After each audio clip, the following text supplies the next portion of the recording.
اگر اسے وقت پر کنٹرول نہ کیا جائے تو آپ کے تعلقات بھی خراب ہوتے ہیں اور آپ کی صحت کا بھی نقصان ہوتا ہے۔ تعلقات تو اس لیے کیونکہ غصے میں آپ کو سمجھ نہیں آتی کہ آپ کیا بول رہے ہیں اگلے کو، اور صحت کا نقصان اس لیے کیونکہ اس سے آپ کو اندرونی طور پر بہت نقصان پہنچتا ہے۔ ایک ریسرچ کے مطابق جب انسان کو غصہ آتا ہے تو دل کی دھڑکن تیز ہو جاتی ہے، بلڈ پریشر ہائی ہو جاتا ہے اور سوچنے سمجھنے کی صلاحیت صفر ہو جاتی ہے۔ کیفیت میں انسان اگر لمحہ بھر رک جائے نا تو اس کا دماغ ٹھنڈا ہو جاتا ہے، بڑے نقصان سے وہ بچ سکتا ہے۔ اس سلسلے میں کافی رسول اللہ کی حدیث بھی ہیں صلی اللہ علیہ وآلہ وسلم، وہ میں آپ کے ساتھ شیئر کرتی ہوں۔ نبی پاک صلی اللہ علیہ وآلہ وسلم نے فرمایا، مفہوم شیئر کروں گی آپ کے ساتھ، کہ طاقتور وہ نہیں ہے جو کشتی کے دوران دوسرے کو پچھاڑ لے، دوسرے کو گرا دے، بلکہ طاقتور تو وہ ہے جو غصے کے وقت اپنے نفس پر قابو کرے۔ تو وہ غصے کے دوران آپ کا نفس اتنا ڈینجرس ہو جاتا ہے، یعنی کہ اس سے پناہ مانگی گئی ہے۔ اسی طرح نا ہمیں علاج بھی بتا دیا گیا ہے کہ غصہ تو آئے گا تو اب کرنا کیا ہے۔ تو ابو داؤد کی حدیث کا مفہوم ہے کہ اگر تم میں سے کسی کو غصہ آئے تو اگر وہ کھڑا ہے تو بیٹھ جائے، اور اگر بیٹھا ہے تو لیٹ جائے۔ بہت سارے معاملات ہوتے ہیں روزمرہ زندگی میں جن میں ہمیں غصہ آ جاتا ہے۔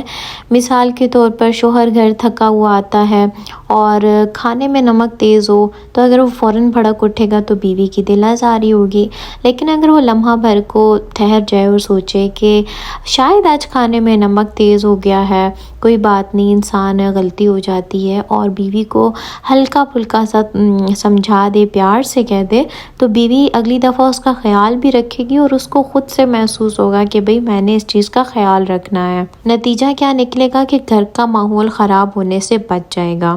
گھر میں بچے جب والدین کو بار بار جھگڑتے دیکھتے ہیں نا تو ان کے دماغ میں آتا ہے کہ گھر ایک محفوظ جگہ نہیں ہے، پھر وہ باہر اپنا سکون تلاش کرتے ہیں۔ سورۃ الفرقان میں تو مومنوں کی یہی نشانی بیان کی گئی ہے کہ وَإِذَا خَاطَبَهُمُ الْجَاهِلُونَ قَالُوا سَلَامًا۔ غصے کی حالت میں انسان اپنی سمجھ کھو ہی دیتا ہے، بہت کچھ کہہ رہا ہوتا ہے، تو آپ کا کام بنتا ہے کہ آپ اس ٹائم پہ خاموشی اختیار کریں۔ اسی طرح ترمذی کی حدیث ہے، خیرکم خیرکم لأہلی، تم میں بہترین وہ ہے جو اپنے اہل خانہ کے لیے بہترین ہے۔ اب جب بھی غصہ آئے تو خاموشی اختیار کریں یا پھر اس جگہ سے ہٹ جائیں۔ کوشش کریں کہ اپنی زبان کو مثبت الفاظ کا عادی بنائیں۔ جب آپ کا اندر مثبت ہوگا، سوچ مثبت ہوگی، تو آپ کے باہر زبان سے بھی مثبت الفاظ ہی نکلیں گے۔ اس کے علاوہ معافی مانگنے کا کلچر عام کریں۔ ہمارے معاشرے میں معافی مانگنے کو ایک انا کا مسئلہ سمجھا جاتا ہے، لیکن دراصل جب ہم معافی مانگتے ہیں تو اس سے اگلے انسان کے دل میں ہمارے لیے ایک بہت بلند مقام بن جاتا ہے۔ جب بھی غصہ آئے تو فوراً جواب دینے سے گریز کریں، خاموشی اختیار کریں، وضو کر لیں، ٹھیک ہے؟ وضو کرنے کے بعد بھی اگر غصہ کم نہیں ہو رہا تو آپ اپنی جگہ بدل لیں۔ گہری سانس لینے کی مشق کریں، اس سے آپ کا ذہنی سکون جو ہے وہ بحال ہوگا اور آپ کا غصہ رفع دفع ہو جائے گا۔ کبھی بھی یہ کوشش نہ کریں کہ جھگڑے کو مزید آگے بڑھانا ہے، اپنے ذہن میں یہی رکھیں کہ شیطان کو خوش نہیں رکھنا۔ یہ بات کبھی مت بھولے گا کہ شیطان اللہ کو چیلنج دے کر آیا ہوا ہے کہ اس بندے کو تو میں ایسا قابو کروں گا کہ یہ جنت کا حقدار کبھی نہیں بن سکتا۔ تو اس کا تو ٹارگٹ یہ ہے کہ غصے کے ذریعے سے آپ کے اعمال کو ضائع کرے۔ تو بس اس بات کو ہمیشہ ذہن میں رکھیں، تو یہ آپ کے اس غصے والے فطری جذبے کو قابو کرنے میں مدد دے گا۔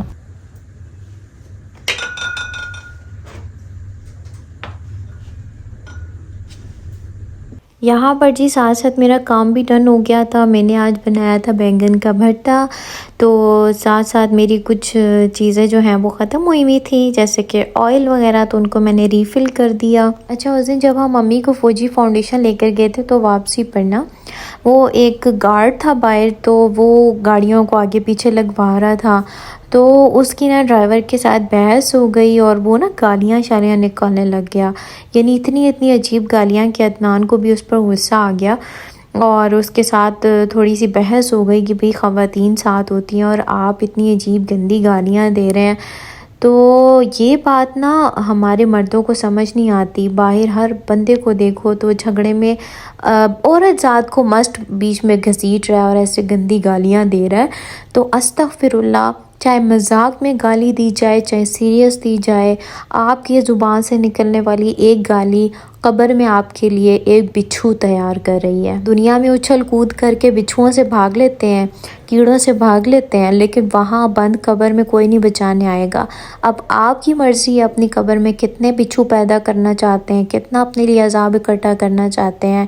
بہرحال اپنے آپ کو کوشش کریں کہ اس عذاب سے بچائیں اور اپنے گھر والوں کو بھی اس بات کی تلقین کریں۔ اچھا، روٹین اتنی بزی ہوئی ہے کہ ان دنوں کچھ قرآن پڑھنے کا مجھے ٹائم ہی نہیں مل رہا تھا۔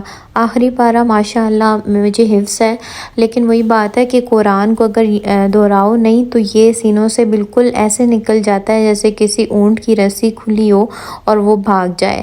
تو اسی لیے بس آج میں نے یہ نیت کی کہ انشاءاللہ روز یا آخری پارے کی ایک سورت جو ہے وہ ریوائز کروں گی تاکہ بھولے نہیں۔ اور آپ لوگوں کی دعاؤں سے امی کی صحت بھی ماشاءاللہ بہت بہتر ہے۔ بہت شکریہ آپ لوگوں کی دعاؤں کے لیے۔ آپ سب کے لیے بھی بہت دعائیں ہیں، اللہ پاک آپ سب کی پریشانیوں کو ختم کرے۔ ویڈیو کو مست لائک کیجیے گا۔ اللہ حافظ۔